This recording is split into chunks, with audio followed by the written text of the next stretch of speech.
The town of Evergreen thrived on a peaceful, well-orchestrated routine, as if scripted to perfection.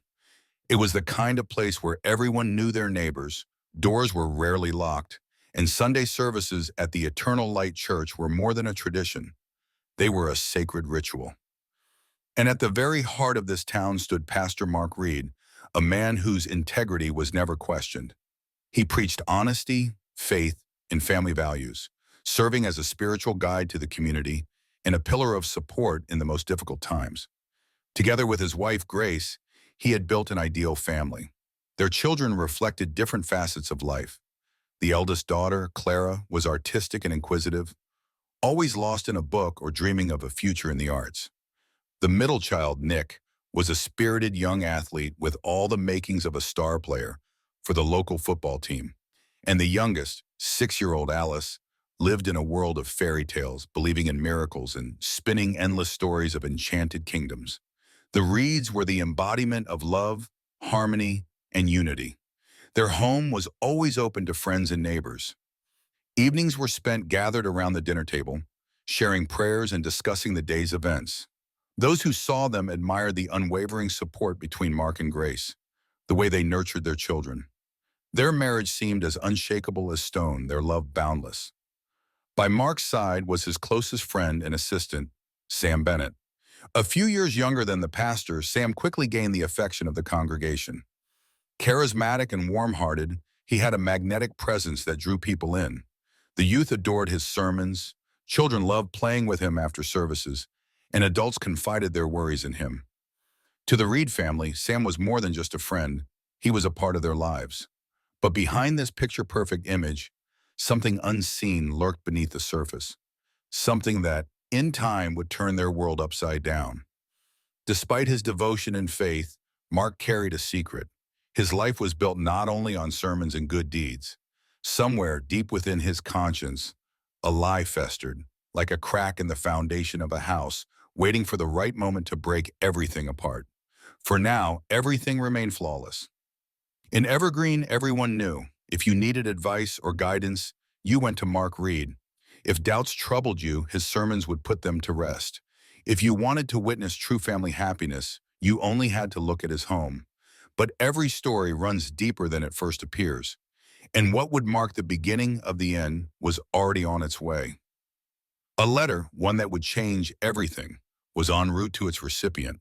It was an ordinary morning. Grace, as usual, was preparing breakfast for the family when she heard the mailman drop letters into the mailbox.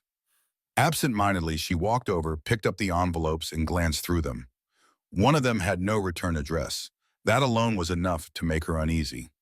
Opening it, she read the words and felt her heart clench. The anonymous sender claimed that Nick was not Mark's son. Inside the envelope were the results of a DNA test confirming the claim. A memory flashed through her mind of a terrible mistake she had made years ago, believing that the secret had died along with the past. Grace swayed slightly, trying to maintain her composure. She crumpled the letter in her trembling hands and hurriedly shoved it into a drawer in the kitchen table. But something had changed. She became quiet, avoiding Mark's gaze, and her unease did not go unnoticed. Mark, always attuned to the smallest details, noticed the shift in her behavior. Little things that once seemed insignificant now formed a pattern. Why was Grace so nervous? Why did she look away when he spoke to her? The next day, as Mark was returning home, he overheard his wife speaking on the phone. Her voice, usually steady, was trembling. She was begging someone to meet her. That wasn't like her. He chose not to confront her immediately. Instead, he needed to find the truth on his own. That evening, when Grace stepped out of the house, Mark went to her drawer. His hands found the crumpled letter. His heart pounded as he unfolded the paper.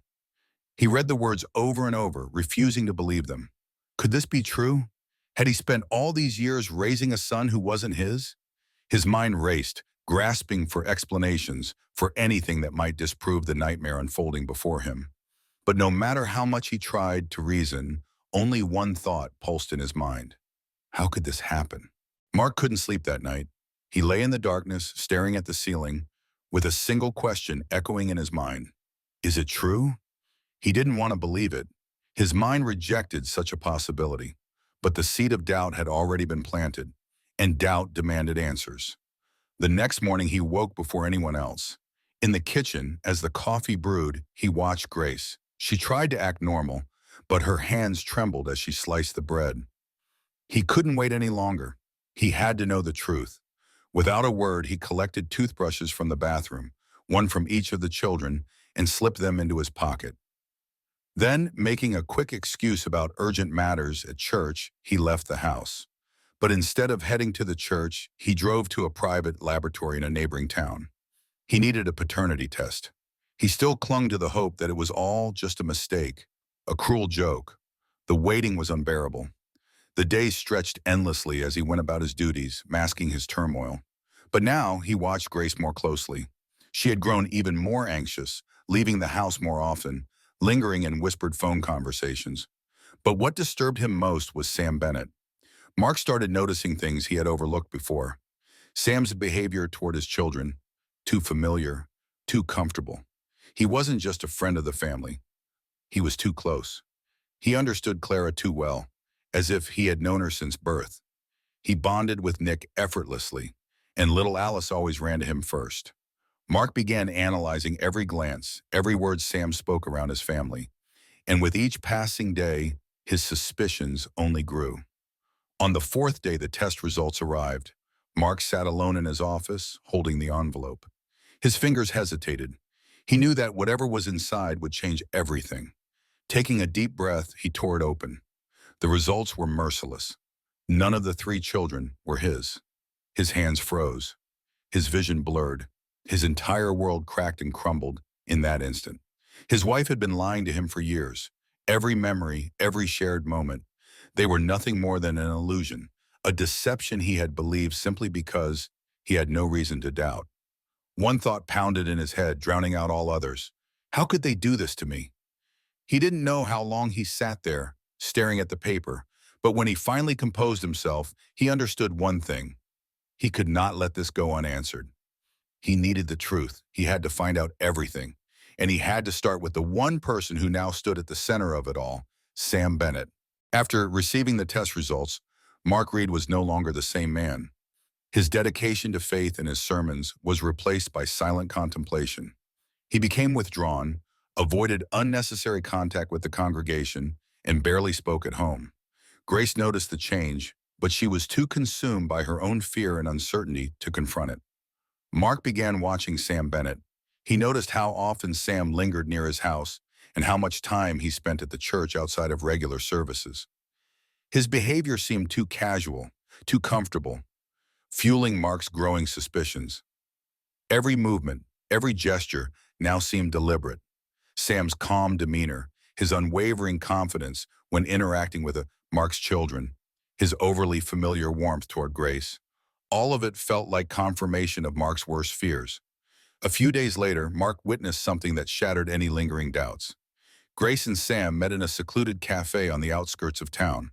Mark followed them, keeping his distance, watching from a shadowed corner. Their conversation was tense. Grace clenched her hands together, while Sam spoke with animated gestures, trying to explain something. Mark couldn't hear their words, but their faces told the story. There was guilt, there was urgency, there was something they were desperately trying to keep hidden. That night, Mark sat alone, sifting through old family photographs. He scrutinized each image, searching for signs he had missed. He compared the children's features to his own, desperately hoping to see himself in them. But the more he looked, the clearer it became. Sam could very well be their father. His trust in Grace was completely gone. The next day, Mark decided he could no longer wait. He confronted Grace. His voice was steady, his expression unreadable. Without raising his voice, without showing rage, he asked her direct questions about Sam and the children. He wanted to hear the truth from her lips. Grace panicked. She dodged the details, her words hesitant, her face pale. She could not lie convincingly.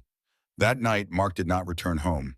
He stayed at the church, lost in prayer, trying to find meaning in the betrayal that had unraveled his entire existence. Alone in the dimly lit sanctuary, he made a decision. He needed the truth. And to get it, he had to face Sam Bennett directly. The next morning, Mark left an anonymous note on Sam's desk in the church office. It contained only one sentence. "Meet me at the church at midnight. We need to talk." Mark had no doubt. Sam would come. At midnight, the Eternal Light Church stood in near darkness, dimly illuminated by the soft glow of the streetlights outside. Mark Reed waited in silence, standing near the altar where the shadows were deepest. His hands gripped the wooden surface of the pulpit, and his thoughts were focused on only one thing, getting answers. Sam Bennett entered the church exactly on time. He moved cautiously, though there was a controlled composure in his steps. His eyes scanned the darkened interior, taking in the pews, the flickering candlelight, and finally the figure standing near the altar. Mark stepped forward slowly from the shadows, his posture rigid, his expression unreadable. A tense silence filled the space between them. Sam, sensing the weight of Mark's gaze, took a few steps forward as if trying to gauge what was about to happen. He wasn't entirely sure why he had been summoned, but he knew it wasn't for nothing. "Why did you call me?" he finally asked. Mark reached into his pocket and pulled out a folded piece of paper. Without a word, he unfolded it and extended it toward Sam. Sam took it, glanced at the contents, and his expression changed. In that moment, Mark saw everything: recognition, unease, and the struggle to find the right words. "Is it true?" Mark's voice was calm, controlled. Sam inhaled deeply, lowering his head as if weighing every possible answer. But in the end, there was no point in lying. Yes. The weight of that single word settled between them like an unbearable pressure. Mark didn't react immediately. His face remained unreadable, but inside everything was crumbling. His faith, his family, his entire life, it had all been built on a lie. Why? His voice was quieter now. Sam swallowed hard. "It wasn't planned, Mark. It happened a long time ago. Grace loved you, but..." The words didn't matter. Nothing Sam could say would change what had already been done. Mark lifted his eyes toward the altar. The walls of the church, which had once seemed like a sanctuary of truth, now felt like nothing more than a hollow shell, a backdrop to his own deception. Suddenly, the heavy doors of the church creaked open. A figure appeared in the dim light. Grace. She was breathless, as if she had run there. She must have guessed that Mark and Sam would meet, and now she had come to stop them. "Mark," her voice trembled, "don't do this." He turned to look at her. There was no anger in his eyes, just emptiness. He already knew the truth. He didn't need more excuses. But everything was unfolding too fast. Sam, sensing the danger, instinctively stepped back. Mark's fingers brushed against the heavy brass candle holder beside the altar. His grip tightened. Grace's scream echoed through the church as Mark swung. Sam barely dodged the first blow. The second strike landed. The candle holder hit Sam hard, sending him crashing onto the cold floor. Grace rushed to him, dropping to her knees beside his motionless body. He was still breathing, but barely. Mark froze. His chest rose and fell in rapid breaths as he looked at his own trembling hands. Outside the church, sirens wailed in the distance. Someone had called the police. Mark Reed realized that staying meant being arrested. He looked around, assessing his options for escape, and quickly moved toward the back exit leading to a narrow service corridor. The police hadn't entered yet, so he had a few seconds to disappear.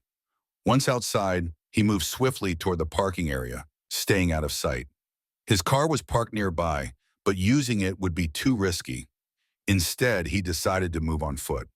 Avoiding the main streets, he headed toward the eastern part of town, where abandoned buildings and empty warehouses stood. Meanwhile, the police entered the church. They found Sam next to Grace, who was still unconscious. The paramedics arrived a few minutes later and confirmed that she had suffered a severe head injury, but was stable. Sam was immediately detained for questioning. He told the officers everything. Mark Reed had been the attacker, and he had fled. The police launched a manhunt. They knew Mark had strong ties to the community and might receive help from those who still believed in him. However, after the revelations of the DNA test and the attack in the church, many in town had already turned their backs on him. Mark reached an old motel on the outskirts of town. It was a forgotten place, rarely visited. He rented a room under a false name, paying in cash. He knew the police were searching for him, but for now, he had a brief moment of respite. He avoided using a phone, stayed out of sight, and barely left his room. Meanwhile, the police expanded their search. They checked every place he might have hidden, his house, the church, the homes of friends, but they found no trace of him. The town of Evergreen was already buzzing with rumors, and Mark Reed's name was no longer associated with faith, but with scandal and violence. 2 days later, the police received information about a suspicious individual in the abandoned district of town. Officers arrived at the location and began checking motels, knowing that Mark couldn't have gone far without documents or money. When they reached the right motel, the manager confirmed that a man matching Mark's description had checked into one of the rooms. The police carefully approached the door. They knocked. Mark Reed had heard their footsteps before that. He knew his time had run out. He looked around the small room, searching for an escape route, but there was none. The knocking grew louder. Then the door burst open. The officers entered, guns drawn. Mark didn't resist. He simply sat on the bed, staring at the wall.